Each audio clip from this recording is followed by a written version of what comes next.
Maria não disse: nossa, que bom, estou feliz. O anjo anuncia para ela e ela pergunta: mas como é que vai acontecer tudo isso se eu nem casada sou?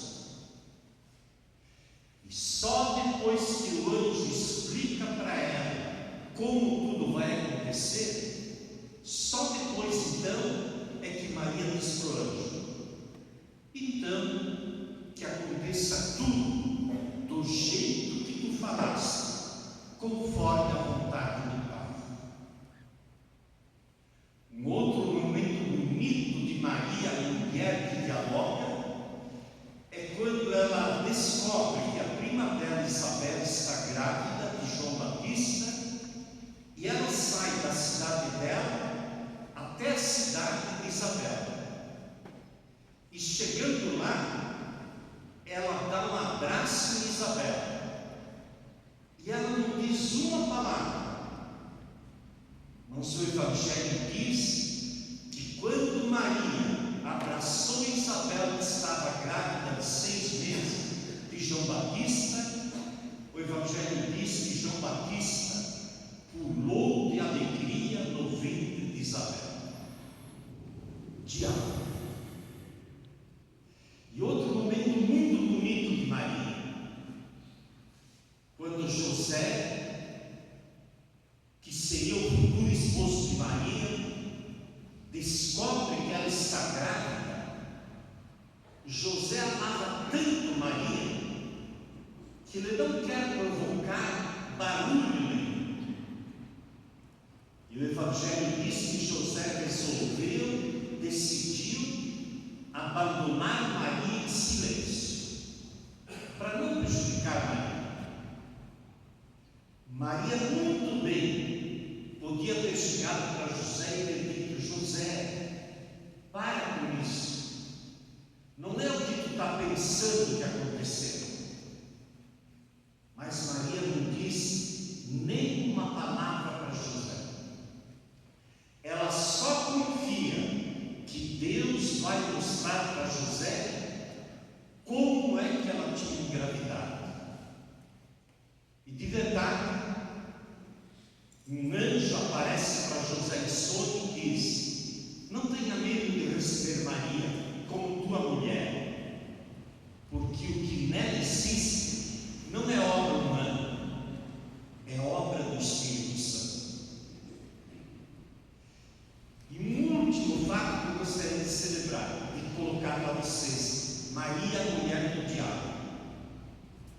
Quando ela e José vão a Jerusalém numa festa, e lá Jesus se perde, Maria e José ficam procurando durante 3 dias Jesus que tinha se perdido. E depois de 3 dias de procura, Maria e José encontram Jesus lá no templo, belo e faceiro, no meio dos doutores, perguntando e respondendo. Olha Maria, a mulher do diabo, ela vê o filho dela lá, e ela, como mãe, pergunta para ele: filho, por que tu fizeste isso com a gente? Teu pai e eu, aflitos, te procurávamos. Ela podia ter ficado quieta, mas como mãe, ela fala para o filho da dor que ela e José estavam passando. Maria é a grande mulher do diabo. E olhando para Maria, a gente poderia se perguntar: o que a gente precisa para fazer um diálogo verdadeiro? Eu diria que são 3 coisas necessárias. Primeiro, saber falar. Saber falar. Vocês podem me dizer: mas Igor, é lógico, a gente tem que saber falar para dialogar. Só que às vezes a gente não sabe falar. A gente vive num mundo, numa sociedade onde gente tem todo o direito de gritar, de exigir, de impor. E quem grita, exige, impõe, não está falando, apenas está agredindo. Saber falar é ter jeito para dizer as coisas. Tem muitas pessoas que dizem, mas Frei, a verdade a gente sempre tem que dizer. É verdade. Só que muitas vezes tem gente que, para dizer a verdade, fala com má educação. E quando se fala com má educação, eu até posso estar dizendo a verdade, mas o outro não aceita o que eu digo, porque ninguém nasceu para ser humilhado. Ninguém nasceu para ser tapete do outro. Eu tenho uma dignidade e eu preciso ser respeitado. Saber falar, saber medir o que se diz e não dizer tudo aquilo que a gente quer. Porque quem diz tudo o que quer acaba escutando aquilo que não quer escutar. Saber falar, ver que momento é oportuno falar. Não sei se vocês vão concordar comigo, mas é muito chato quando num velório chega a gente e vai abraçar as pessoas que estão enlutadas por terem perdido um ente querido, e abraçam e começam a falar um monte de coisas e só acabam dizendo bobagem, que complica ainda mais a vida de quem está sofrendo tanto. Tem momentos que a única coisa que a gente tem que dialogar é um abraço silencioso, ou no máximo dizer: olha, eu não sei o que fazer contigo, mas o que tu precisar, eu estou aqui, e ponto final. Nós não precisamos falar muito para convencer o outro de que eu estou do lado dele. E ainda sobre o falar, cuidado com os extremismos, cuidado com os radicalismos, cuidado com os fanatismos. Quando a gente é radical demais, extremista demais, fanático demais, a gente não fala com inteligência, a gente só fala com sentimento.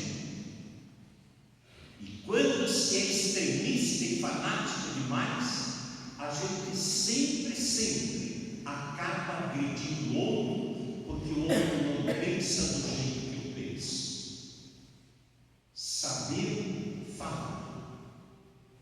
A segunda coisa importante no diálogo, saber ouvir, saber escutar.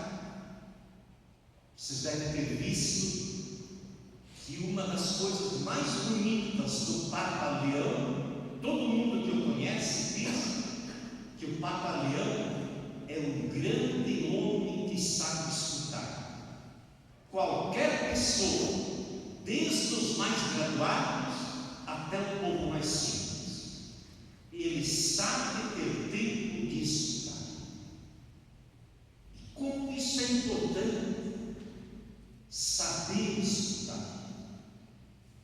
Um grande educador brasileiro, um grande escritor, que era pastor cristão, não católico, pastor de uma religião luterana, Rubem Alves, ele disse: eu percorri o Brasil inteiro, em todos os lugares eu vi propaganda, cartazes de cursos sobre oratório.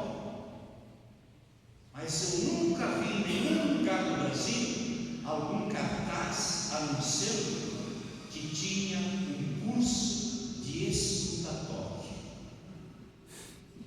Se ensina a falar, mas não se ensina E saber escutar é fundamental. Escutar escutando, porque às vezes o outro está falando comigo e enquanto ele está falando, eu não estou escutando, eu só estou pensando qual a resposta que eu vou dar para ele. Então eu quero dizer que eu não escuto. Nós pais temos uma experiência muito cruel. Às vezes na comissão vem a pessoa e fala tudo o que ela tem para falar, e o padre normalmente começa a dar uns pequenos conselhos. E quantas vezes o padre está falando rapidamente e a pessoa interrompe o padre e diz: me lembrei de mais um pecado. Quer dizer, o que o padre está falando não presta nada, eu tenho que pensar em mim. Saber escutar, escutando. A gente não tem que ter resposta para tudo. A gente não precisa falar achando que é o dono da verdade. Escutar. Eu hoje, quando eu preparava essa reflexão, eu me lembrava que em janeiro de 1975, eu morava aqui no Bonfim, eu tinha um mês de padre. E numa tarde, eu estava sozinho em casa, porque os outros três tinham saído de uma reunião. Naquela época não tinha secretária, era a gente que atendia a porta. Tocou a campainha e eu fui atender, ver quem era. Era um homem de seus 60 anos. Ele perguntou: tem algum padre? Eu fiquei com vergonha de dizer que eu era padre. Cabelo comprido, calça jeans, né? Mas daí eu disse: só estou eu. E ele olhou para mim e disse: mas tu é padre? Eu disse: sou. Então vai contigo mesmo. Ele para mim não sabia. E ele começou a falar. Ele não me dava chance de eu falar. Falou, para vocês terem uma ideia, ele ficou em torno de 50 minutos falando. Eu disse: eu não nasço sim ou não, só. Depois de 50 minutos falando, aquele homem levantou, me abraçou, mas um abraço forte, e disse: padre, muito obrigado pelos conselhos que o senhor me deu. Isso é uma palavra. Saber escutar, isso é fundamental. E saber escutar até quem às vezes vem para te agredir. Nós não podemos ser como o pessoal, não sei se tem alguém que mora lá, ou que é de lá, na fronteira cearense. Gaúcho que é gaúcho não leva desaforo para casa.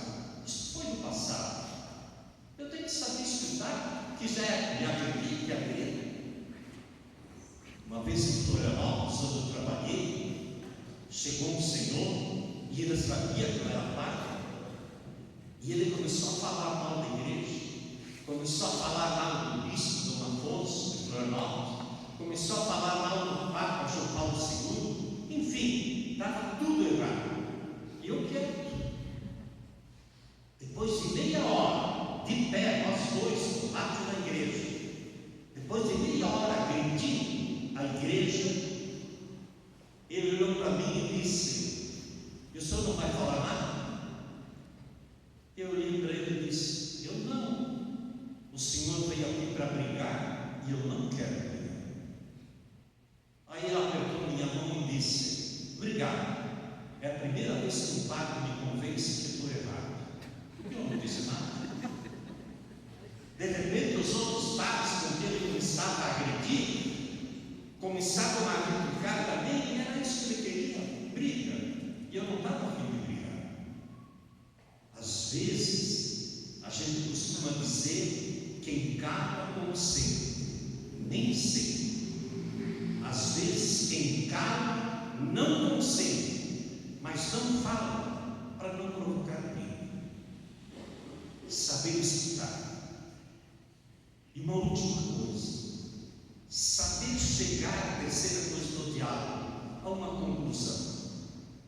A gente conversa, a gente fala, a gente escuta, mas depois no final a gente tem que dizer: olha, vamos tentar fazer isso. Quem sabe com as suas ideias e com as minhas, a gente possa encontrar algo melhor para toda essa situação. Eu não posso, depois de uma conversa, sair pensando, ele está totalmente errado, quem está certo sou eu. Porque aí não existe diálogo. Aí existe um monólogo de alguém que fala e quer que o outro escute a ele. Quem sabe hoje, no último dia da novena, vamos pensar um pouquinho. Eu sei falar e falar bem, não falar com erudição, falar bem com carinho, com ternura, com amor, sem agredir. Eu sei escutar, ou quando a pessoa está falando, eu já interrompo para colocar a minha ideia no meu pensamento. E depois de falar, de escutar, eu sei tirar uma conclusão para viver de um jeito melhor. Eu convido a vocês para dirigir